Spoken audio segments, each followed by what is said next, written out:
Okarini, SPDGR. Saya seorang guru yang mengampu mata pelajaran pendidikan jasmani, olahraga, dan kesehatan pada tingkat satuan sekolah menengah pertama, tepatnya di SMP Negeri 12 Sekayu, Kabupaten Musi Banyuasin, Provinsi Sumatera Selatan.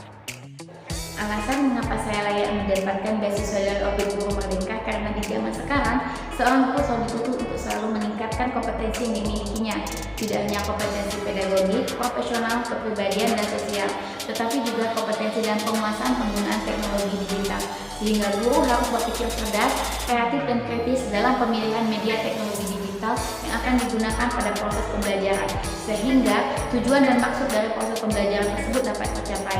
Dan bagi peserta didik, mereka dapat lebih mudah memahami akan materi yang disampaikan, serta mereka lebih fokus saat proses pembelajaran berlangsung, seperti penggunaan Microsoft Office. Penggunaan Microsoft Office ini sudah biasa digunakan dalam kehidupan sehari-hari saya sebagai seorang guru demi menunjang proses pembelajaran berlangsung.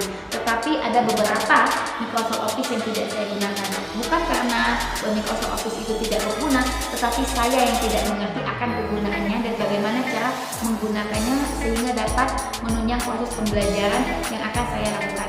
Sehingga dari sini saya layak untuk mendapatkan beasiswa ini agar saya dapat lebih mengetahui, mendalami dari penggunaan Microsoft Office itu, sehingga dapat menunjang proses pembelajaran yang akan saya lakukan demi tercapainya tujuan dari Merdeka Belajar dan Merdeka Mengajar. Yang membuat saya tertarik untuk mengikuti Master Training Microsoft Certified Educator.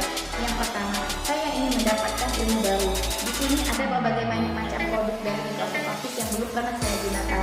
Kenapa belum saya gunakan? Karena saya belum mengetahui bagaimana cara menggunakannya dan seberapa besar produk tersebut dapat menunjang dalam proses pembelajaran yang akan saya lakukan. Yang kedua, saya ingin menggali potensi yang ada di dalam diri saya. Saya ingin melihat sejauh mana saya dapat berkembang dari ilmu baru yang sudah saya dapatkan demi menunjang karir saya sebagai seorang guru. Yang ketiga, saya ingin menjadi motivasi bagi rekan-rekan guru, tidak hanya rekan-rekan guru yang berada di dalam satu sekolah, tetapi rekan-rekan guru yang lain yang berada di dalam satu organisasi dengan saya, baik itu di daerah saya maupun di luar daerah saya. Yang keempat, saya ingin menjalin relasi dengan rekan guru-guru hebat yang berasal dari berbagai macam daerah. Nanti saat proses pembelajaran sudah dimulai, kita akan berkenalan dengan guru-guru hebat yang berasal dari berbagai macam daerah yang ada di Indonesia, sehingga kita dapat bertukar pikiran dan sharing tentang pengalaman belajar dan kiat-kiat bagaimana cara mengajar yang baik, serta kita dapat mengambil sisi positif untuk diterapkan pada saat kita kembali ke sekolah dan untuk dalam proses pembelajaran yang akan datang. Sekian dari saya Okarini, SPDGR. Wassalamualaikum warahmatullahi wabarakatuh.